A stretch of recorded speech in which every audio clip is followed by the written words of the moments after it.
When people hear the word fasting, they often picture long hours of not eating, gritting their teeth through hunger, and waiting for the clock to give them permission to eat again. But fasting, in its true sense, is not about deprivation. It's not punishment. It's about restoration. The goal is not to withhold nourishment from your body, but to give your body the time and space it needs to repair itself.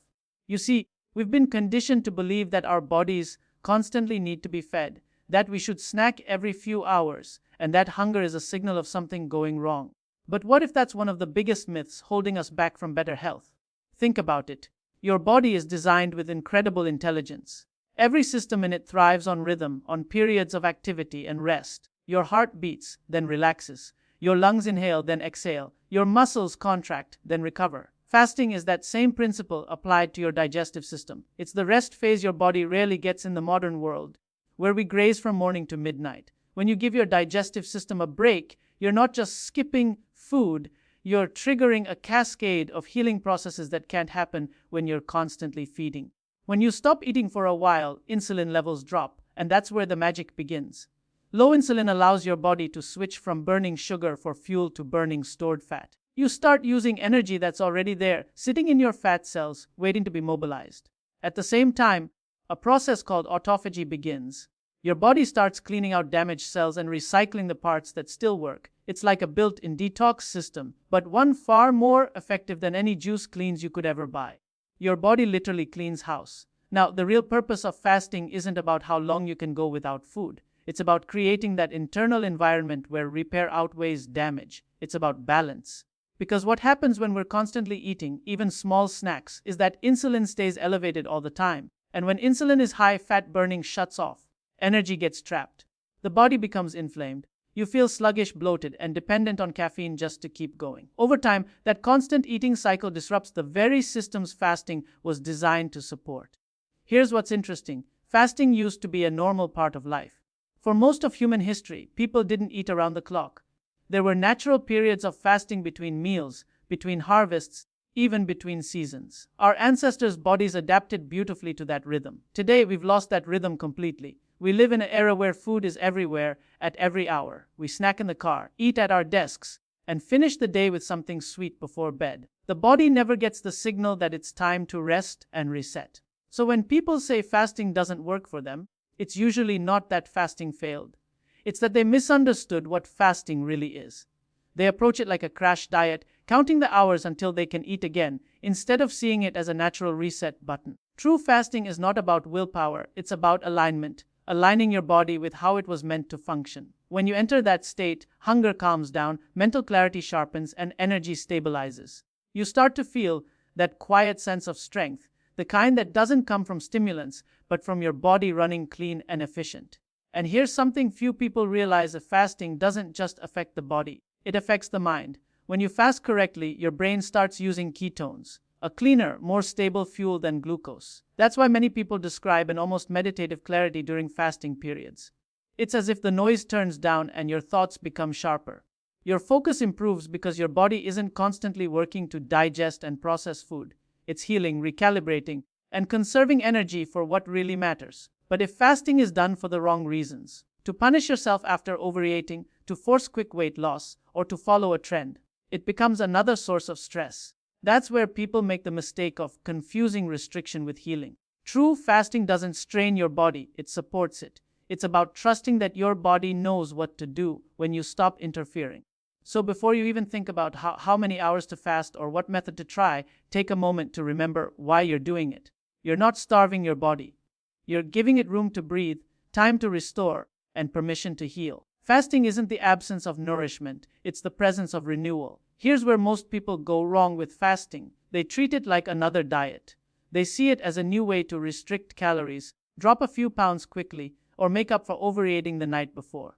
The mindset becomes one of punishment instead of healing, control instead of understanding. And that's the biggest mistake. Because fasting was never meant to be a diet. It's a biological rhythm, not a restriction plan. When you turn it into a diet, you lose the very thing that makes it powerful. Many people start fasting with enthusiasm, but they carry over old diet habits. Counting every calorie, obsessing over the scale, or trying to earn their next meal. They think, if I just fast longer, I'll lose weight faster. But that's not how the body works. Fasting isn't about how long you can hold out without food, it's about creating a healthy balance between feeding and fasting. If you turn it into a test of willpower, you create stress chemistry in the body. Cortisol rises, insulin spikes later, and the very results you're chasing slip further away. What usually happens is this: someone fasts all day, then breaks the fast with a massive meal, often high in carbs, processed foods, or sugar. They tell themselves, "I've earned this." But that moment of overeating after deprivation sends insulin soaring and pushes the body right back into fat storage mode. The fast that could have triggered fat burning and cell repair ends up reversing itself in one sitting. The intention was good, but the approach canceled the benefits. Another problem with treating fasting like a diet is that people focus on the clock instead of their chemistry.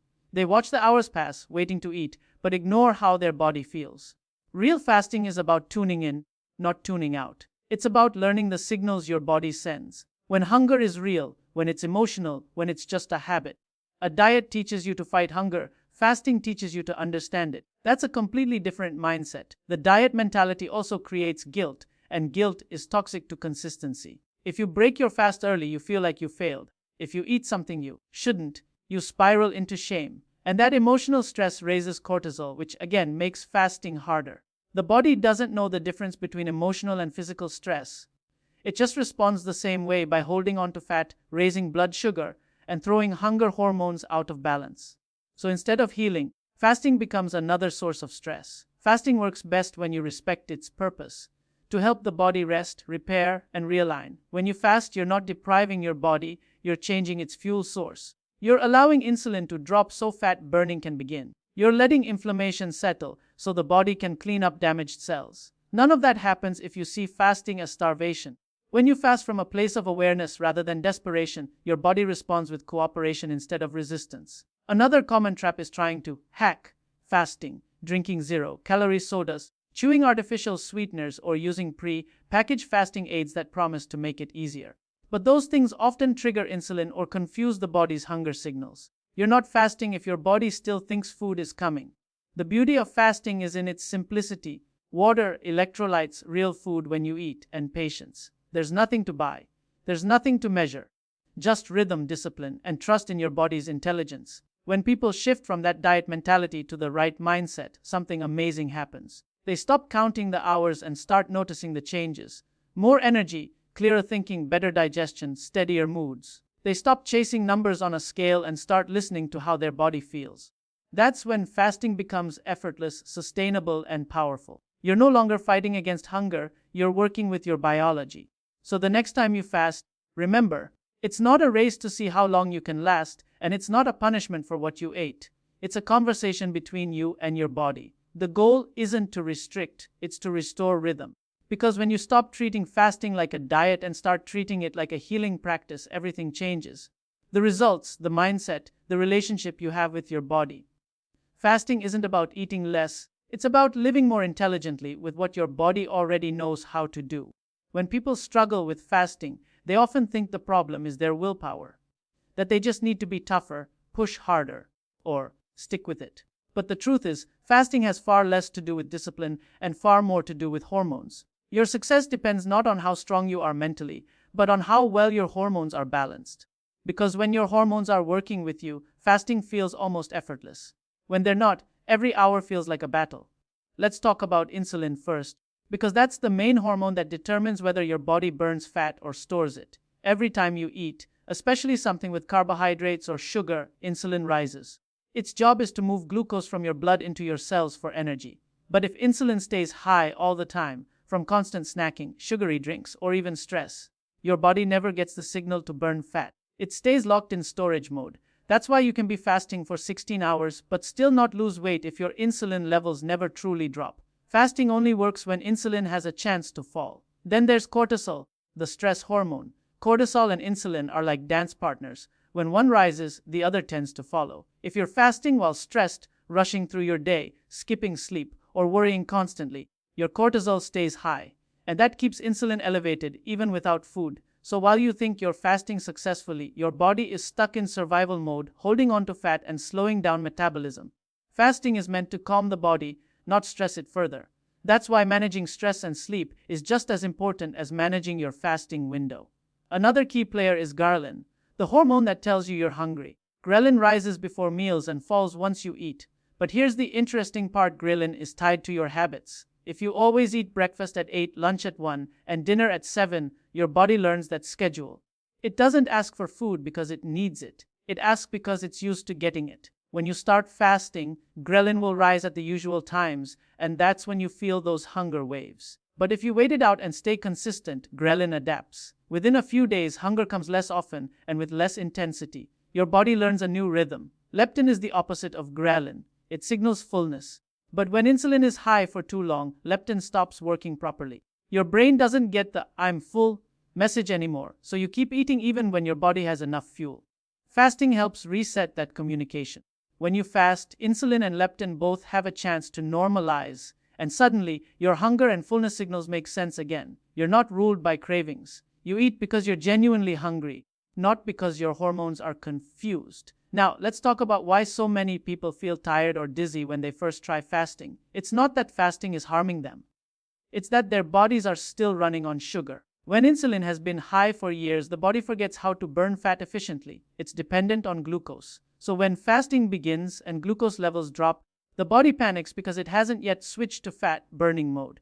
This transition phase can make you feel weak or irritable. But once your body adapts, something incredible happens. You tap into your fat reserves for steady energy. No more crashes, no more cravings, just consistent focus and vitality. Hormones also explain why fasting affects men and women differently. Women are especially sensitive to changes in cortisol and insulin, which means overfasting or fasting during times of high stress can throw off their cycle or energy.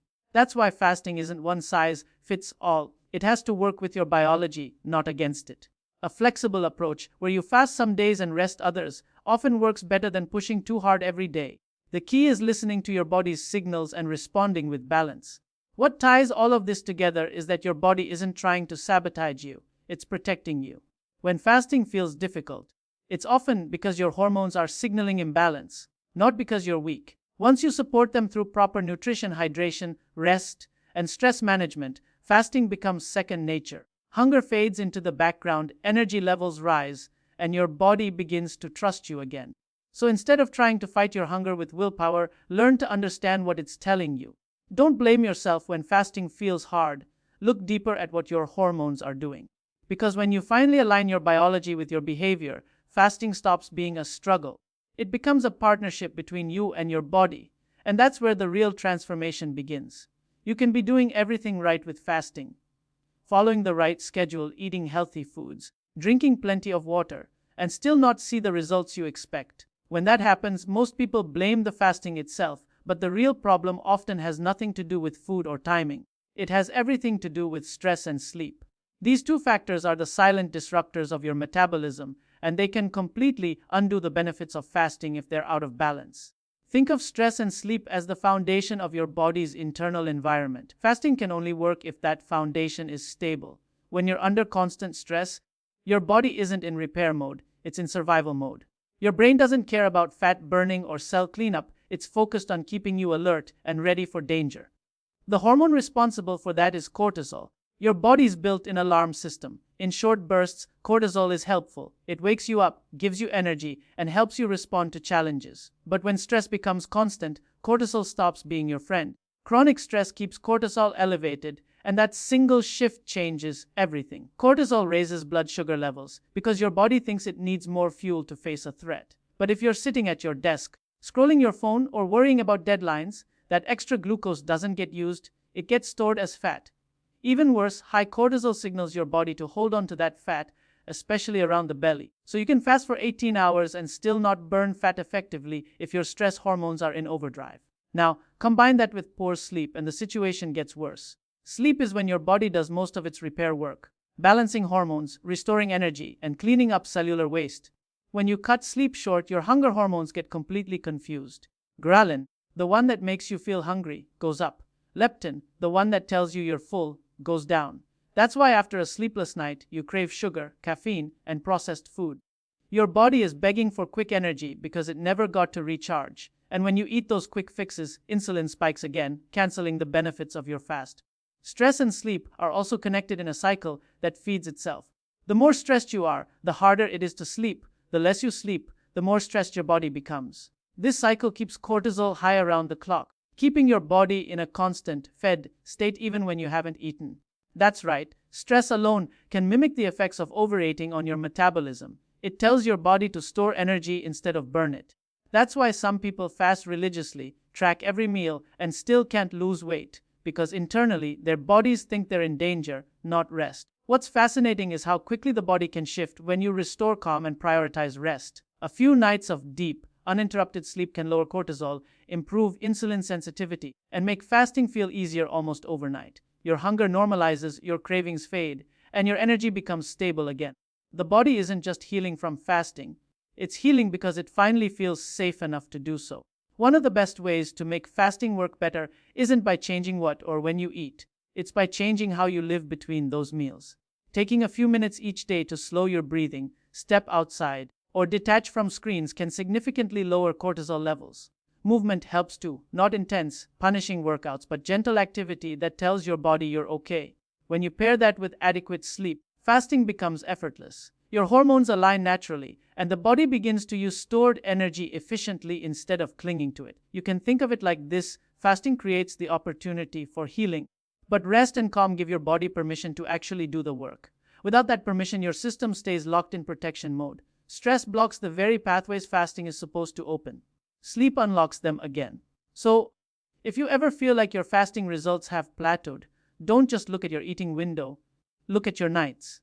Are you sleeping enough? Are you allowing your body to recover from the stress of the day?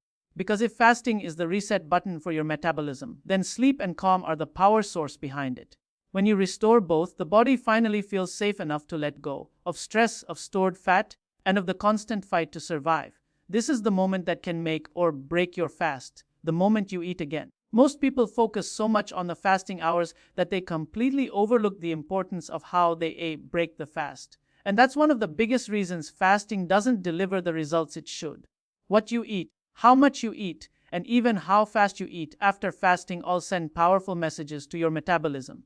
You're either telling your body, let's keep burning fat and healing, or you're telling it, time to store everything we just worked to release. After fasting, your body is in a very sensitive state. Insulin levels are low, fat burning is active, and your cells are ready to absorb nutrients efficiently. This is when the body is most receptive to what you put in it. But that also means it's the worst time to flood your system with heavy, processed foods or sugar. When you break your fast with refined carbs, things like pastries, sweetened drinks, or even a large bowl of pasta, you shock your system. Your blood sugar spikes rapidly, insulin surges, and the body scrambles to store all that energy as fat. It's like slamming on the brakes after a long, smooth drive. The metabolic rhythm you built through fasting comes to a sudden stop. The body doesn't like extremes. If you've gone 16 or 18 hours without food, then overload your system in one sitting. You create internal stress. Your digestion slows down, your energy crashes, and you may even feel lightheaded or bloated. That's not because fasting is bad. It's because your body was thrown off balance by how you ended it. Breaking your fast is not about rewarding yourself. It's about reintroducing nourishment gently. Think of it as waking up your digestive system instead of shocking it awake. The best way to do that is to start small. Begin with hydration, water, minerals, maybe some lemon or salt to replenish electrolytes. That helps wake up digestion and prepare your body to handle food again. Then, introduce something easy to digest. A few bites of fruit, some vegetables, bone broth, or a handful of nuts. Give your system a few minutes to respond before you move into your main meal. That meal should be balanced, good quality protein, healthy fats, and fiber. Those are the nutrients that stabilize blood sugar and keep insulin low. Protein and fat are especially important because they anchor your metabolism. They digest slowly, keeping you full longer and preventing those post-meal crashes. Fiber supports your gut and helps your body handle glucose more efficiently. Together, they help you transition out of the fasting state smoothly. No energy dips, no rebound hunger, no cravings. The goal isn't to refuel as quickly as possible. It's to nourish your body in a way that extends the benefits of fasting into your eating window. There's also the emotional side of this moment. After fasting, it's easy to fall into a feast mentality. That sense of, I made it, now I can eat whatever I want. But that mindset often leads to overconsumption and regret. You're not breaking a punishment, you're continuing a healing process. Approach that first meal with awareness. Eat slowly, chew your food, notice how it feels to feed your body after giving it time to rest. This simple act of mindfulness can change your entire relationship with food. You start to see eating not as a reward, but as part of your body's rhythm. Nourishment following restoration. One powerful thing to remember is that your next fast starts the moment you finish your meal. Every bite you take sets the tone for how your body will handle the next cycle. A clean, balanced meal tells your metabolism to stay efficient and calm. A meal full of sugar and processed oils tells it to prepare for another roller coaster. You're always communicating with your body through your choices. The better you communicate, the smoother the results. Breaking the fast correctly doesn't mean perfection, it means intention. It's about being thoughtful in that moment, asking yourself, is what I'm eating helping me stay in the state I worked so hard to create? Because that's what fasting is really about: balance, restoration, and awareness. When you break your fast the right way, you extend all the benefits of fasting, better energy, mental clarity, stable blood sugar, into your daily life. And when you break it carelessly, you lose that momentum almost instantly. So don't rush the most important part of the process. Treat that first meal like medicine. Feed your body with the same purpose that you fasted with: calm, conscious, and in rhythm. Because the truth is, fasting doesn't end when you eat again, it evolves. And when you end it the right way, you remind your body that healing isn't a cycle of deprivation and reward. It's a continuous act of care. Fixing your fasting mistakes isn't about doubling down or fasting harder. It's about fasting smarter. Many people get caught in this all or nothing mindset. If a little fasting is good, then more must be better.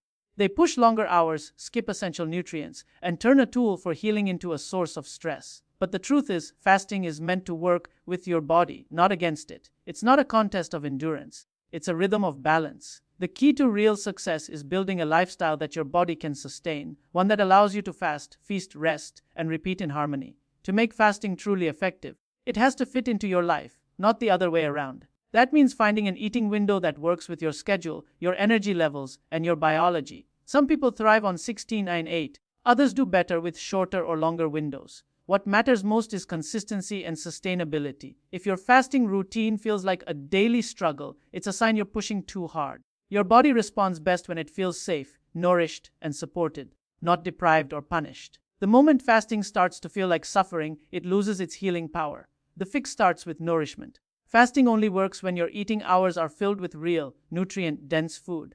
You can't expect your body to function optimally if you break your fast with processed snacks or empty calories. The goal isn't just to restrict when you eat, but to improve what you eat. Focus on whole foods, proteins that repair, fats that fuel, and fibers that feed your gut. These are what stabilize hormones, calm inflammation, and make fasting easier over time. Once your body feels nourished and balanced, it naturally adapts to fasting. You won't have to force it anymore. Then there's the element of flexibility, something that's often overlooked. The body loves patterns, but it also thrives on variety. Just as you don't do the same workout every single day, you don't have to fast the same way every single day either.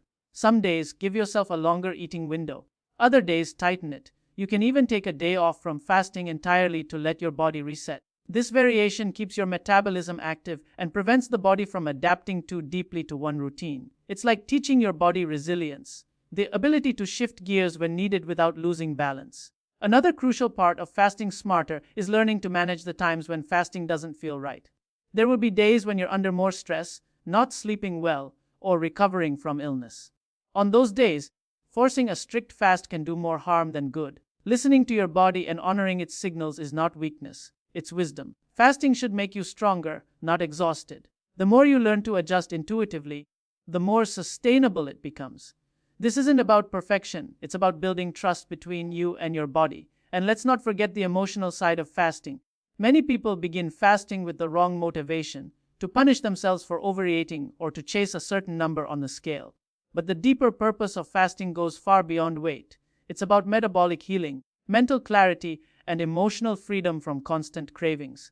It's about repairing your relationship with food, learning that you can be satisfied without being stuffed, that hunger isn't an emergency, and that discipline can feel peaceful instead of restrictive. When fasting becomes an act of respect instead of control, everything changes. Over time, fasting becomes less of a practice and more of a lifestyle. You stop obsessing over the clock and start listening to your body's rhythm. You begin to notice that you wake up with more energy, your mind feels sharper, and your mood stays balanced throughout the day. Meals become intentional rather than impulsive. You feel connected to your hunger, your choices, and your body's natural cycles. This is what fasting is meant to create, not a temporary fix, but a lasting state of balance. So correcting the mistake isn't about adding more rules, it's about finding your rhythm.